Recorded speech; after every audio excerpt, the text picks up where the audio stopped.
اللہ تبارک و تعالیٰ کی یہ بہت بڑی نعمت ہے، بے شمار اس کے فوائد ہیں۔ ایک فائدہ آج انشاءاللہ عز و جل میں آپ کے سامنے بیان کرنے لگا ہوں۔ جو گردے کے مریض ہیں، اللہ نہ کرے اگر کسی کا گردہ خراب ہے، کسی کے گردے میں انفیکشن ہے، یا کسی کے گردے میں پتھری ہے، یا گردے کی تکلیف اور بیماری کے سبب پیشاب کے امراض میں مبتلا ہیں، یا اللہ نہ کرے اگر کسی کے ڈائلسس ہو رہے ہوں، تو ان تمام امراض میں بارش کا پانی بہترین اور بہت ہی زیادہ مفید ہے۔ لیکن آپ نے بارش کے پانی پر ایک خاص عمل آپ نے کرنا ہے، ایک وظیفہ آپ نے کرنا ہے۔ وظیفہ کیا ہے ناظرین؟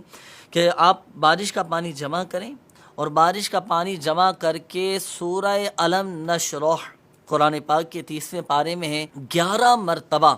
اول و آخر درود پاک کے ساتھ پڑھنا ہے، اور پڑھ کر آپ بارش کے پانی پر دم کر دیں، اور دن میں 4 مرتبہ